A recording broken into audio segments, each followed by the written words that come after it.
Sinisira ng motivational content ang buong henerasyon ng mga lalaki at walang gustong magsalita tungkol dito. Pinanood mo na yung videos, binasa mo na yung mga libro, ilang beses mo nang inayos ang routine mo. Iniisip mo, baka ngayon magbabago na ako. Pero bawat video paulit-ulit bumubulong. Nauna na sila sa'yo. Hindi ka sapat. Dapat mas magaling ka na ngayon. Kaya lalo kang nagpursige. Mas maaga gumising. Malamig na paligo. I was dopamine.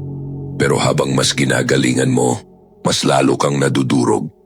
Yung content na dapat tutulong sa'yo, yan pa yung nagpapakain sa self-doubt mo, anxiety mo at tahimik mong depression. At ang pinakamasaklap, kumikita sila dito. Ginawa nilang negosyo ang sakit mo. Kaya pag-usapan natin to. Babasagin ko sa iyo ang totoong dahilan kung bakit karamihan ng motivational videos walang kwenta at kung ano talaga ang gumagana. Hindi teorya, hindi hype, kundi yung brutal na katotohanang sana may nagsabi sa akin noon pa. Tuso ang motivational content. Parang growth pero totoo pinapako ka lang sa lugar. Matapos mo panoorin, sasabihin mo sa sarili mo, yeah, yan ang kailangan ko. Na-inspire ka. Kaya gumawa ka na naman ng bagong routine. Nagdagdag ng habits. Sinabi mo sa sarili, ngayon seryoso na to.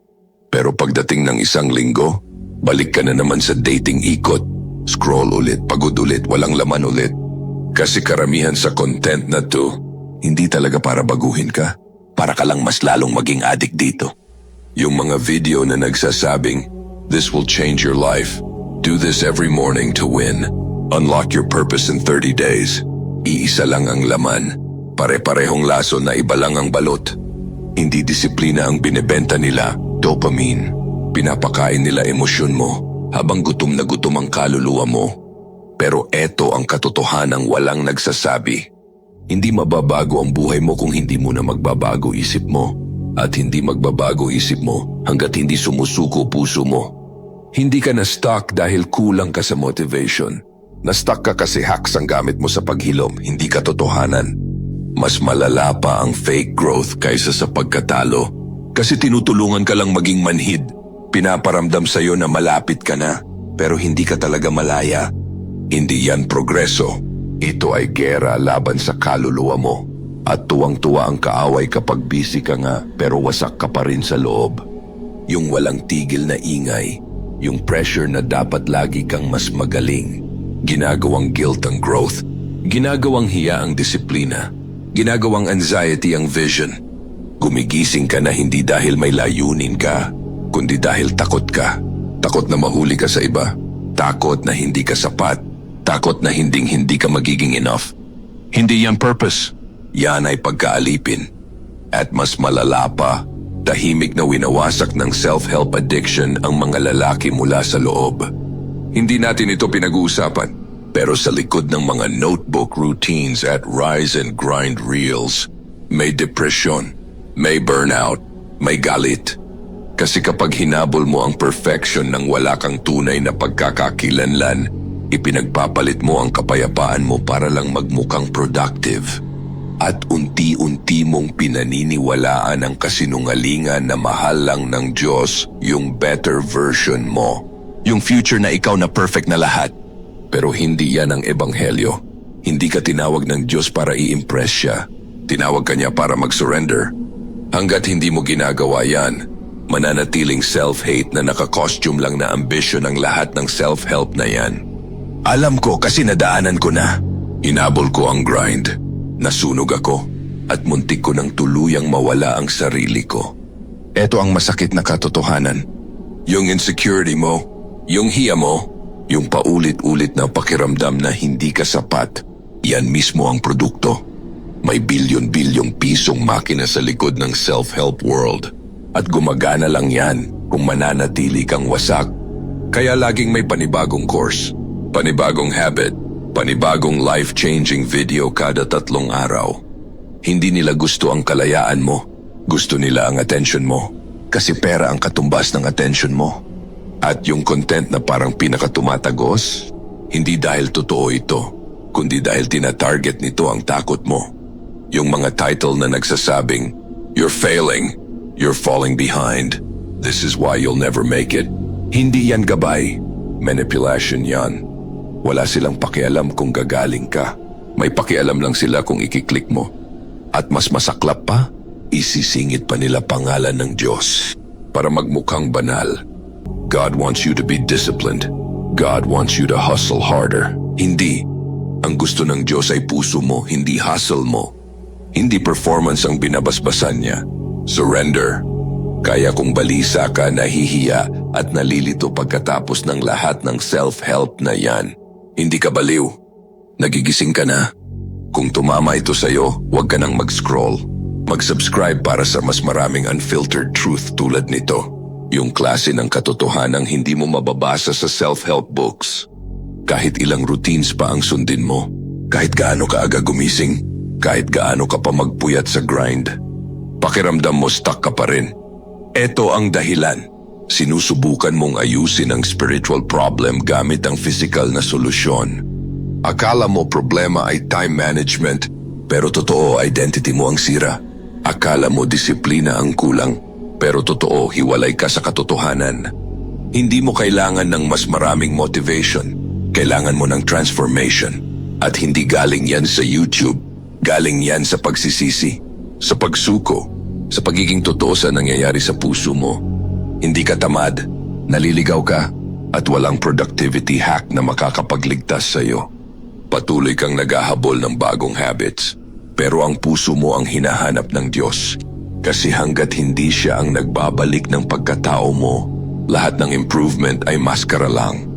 Mapapagod ka pa rin, magdududa ka pa rin, magagalit ka pa rin, mawawalan ka pa rin ng kumpiyansa.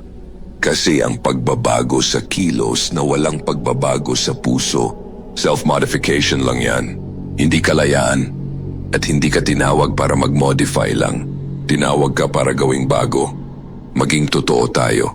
Karamihan ng self-help content, either walang kinalaman sa Diyos o ginagamit lang siya bilang palamuti para hindi sila makriticize. Sasabihin nila, God wants you to rise. God wants you to build an empire. God helps those who help themselves. Pakinggan mo parang spiritual, pero hungkag. Kasi hindi ka tinawag ng Diyos para maging high-performance machine. Tinawag ka niya para maging banal na lalaki. Hindi siya nagsabi mag-viral ka. Ang sabi niya, buhatin mo ang krus mo. Pero ngayon, dami nating influencers na sumisigaw ng God's favor habang ipinapakita ang disiplina na walang dependence, hustle na walang humility, at success na walang surrender. Puro ego lang yan na binalot sa Bible verse. Huwag mong pagbaliktarin, hindi binabasbasan ng Diyos ang grind mo. Binabasbasan niya ang obedience mo. Hindi siya nai-impress sa 4 a.m. prayer routine mo kung sarili mo pa rin ang sinasamba mo sa salamin. Hindi siya natutuwa sa productivity mo kung iniiwasan mo pa rin ang tanging hinihingi niya, ang puso mo. Kasi hindi performance ang hinahanap ng Diyos, presence. At hanggat hindi ka natututong lumakad kasama siya, lahat ng self-help na yan, iiwan ka lang mas pagod, mas magulo at mas peke. Paano mo puputulin ang cycle? Eto ang totoo. Hindi mo kailangan ng panibagong routine. Kailangan mo ng libing. Kailangan mong ilibing yung peking sarili, yung addict sa progress, sa validation, sa status, at sa performance. Kasi ang totoong pagbabago hindi nangyayari sa pag-optimize ng umaga mo. Nangyayari yan kapag isinuko mo ang sariling kagustuhan. Ibig sabihin tatahimik ka, hindi mag-scroll, hindi magplano, kundi titingin sa salamin at tatanungin ang mga totoong tanong. Sino ako kung wala ang grind? Sino ako kung wala ang goals? Sino ako kapag ako lang at ang Diyos? Doon nagsisimula ang healing. Hindi sa galaw kundi sa katahimikan. Hindi sa ambition kundi sa katapatan. Hindi kayang baguhin ng Diyos ang pinapanggap mong ikaw. Binabalik niya lang sa buhay yung lalaking handa ng mamatay sa sarili niya. At eto ang wake-up call na madalas hindi naririnig ng karamihan ng lalaki. Hindi ka ginawa para sa buhay na to. Bawat dopamine hit, bawat goal, bawat pera, bawat follower, bawat six-pack post, lahat yan mawawala. Hinahabol mo lang ang anino, tumatakbo ka sa usok, at binubusog ka ng mundo sa kasinungalingan na ito ang mahalaga. Pero darating ang araw na bibigay ang katawan mo, mawawala ang status mo, mananahimik ang boses mo, at haharap ka sa kaisa-isang tunay na nakakakita sa'yo. Walang routines, walang brands, walang hustle, ikaw lang at ang Diyos. At pagdating ng araw na yon, hindi niya tatanungin, gaano ka ka-productive? Tatanungin niya, nakilala mo ba ako? Lumakad ka ba sa katotohanan? Nabuhay ka ba para sa bagay na tumatagal? Ang eternity hindi yan malayong ideya. Ito ang backdrop ng buhay mo ngayon. At bawat desisyon mo pwedeng marinig sa langit o mamatay kasama ng alikabok. Kaya tigilan mo ang pagbuo para sa palakpakan. Simulan mong magtayo para sa walang hanggan. Kasi ang lalaking may takot sa Diyos, hindi naghahabol ng tropeo. Nagtatayo siya ng legacy na kahit ang impyerno hindi kayang sunugin. Kung umabot ka hanggang dito, diretsuhin na kita. Hindi mo kailangan ng isa pang motivational video. Hindi mo kailangan ng panibagong listahan ng habits. Kailangan mong magdesisyon kung sino ka talaga. Kasi hindi na ito tungkol sa productivity. Tungkol na ito sa pagkakakilanlan mo. At kung hindi mo yan sineseryoso, ang mundo mismo ang pipili niyan para sa'yo. Dalawa lang ang pwedeng mangyari. Manatili ka sa cycle, habol dito, scroll doon, puro pagpapanggap, o tatayo ka at lalakad sa ibang daan. Daan na makipot, masakit, pero tanging daan na may kalayaan. Hindi kailangan ng mundo ng mas maraming lalaki na puro abs, busy at high-performing. Kailangan ito ng mga lalaking totoo, mga lalaking may apoy, mga lalaking mas may takot sa Diyos kaysa sa kabiguan. Kaya tigilan mo na ang paghihintay sa perfect moment. Makipaglaban ka na ngayon. Patayin mo ang ingay. Patayin mo ang peking sarili. Isuko mo lahat ng bagay na hindi naman hiningi ng Diyos na pasanin mo. At magpatayo ka muli mula sa loob palabas. Kung tumama sa iyo ang mensaheng to, huwag mong sarilin, i-share mo. Ipakita ang suporta sa pamamagitan ng pag-like sa video na to.